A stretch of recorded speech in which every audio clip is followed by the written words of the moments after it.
Hi friends, இன்றைக்கி நம்ம வந்து வாழைப்பூ வடை தான் பார்க்க போகிறோம்.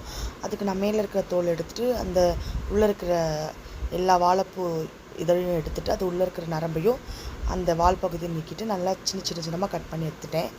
அதுக்கப்புறம் அதுக்கு வந்து அதை வந்து தண்ணியில் போட்டு வச்சுருங்க. மோரில் போட்டாலும் இன்னும் நல்லாயிருக்கும். நான் நார்மல் தண்ணியில் போட்டிருக்கேன். அதுக்கு நம்ம சின்ன வெங்காயம் போட்டால் நல்லாயிருக்கும். நான் இந்த மாதிரி வெங்காயத்தை வந்து பெரிய வெங்காயம் தான் எடுத்திருக்கேன். பொடிசாக நறுக்கி போட்டு நம்ம முன்னாடியே ஒரு அரை மணி நேரத்துக்கு 1 மணி நேரத்துக்கு முன்னாடியே கொஞ்சமாக காஞ்ச மிளகா, ஒரு 4-5 காஞ்ச மிளகா, கடலப்பருப்பு, துவரம்பருப்பு நான் ஊற வச்சுருக்கேன். கொஞ்சமாக சோம்பு போட்டு ஊற வச்ச எல்லாத்தையும் போட்டு மிக்சியில் இந்த மாதிரி குறை அரைச்சிக்கோங்க. உங்களுக்கு தேவைப்பட்ட இந்த வாழைப்பூவையும் நீங்கள் போட்டு அதில் ஒரு ஓட்டுனா நல்லா தான் இருக்கும். ஆனால் நான் வந்து ஓட்டலை.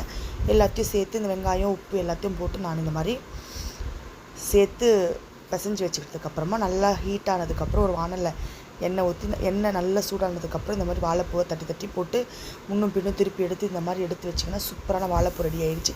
இதே மாதிரி செஞ்சு பார்த்துட்டு எப்படி இருக்குன்னு கமெண்ட் பண்ணுங்கள். மறக்காமல் சப்ஸ்கிரைப் பண்ணுங்கள்.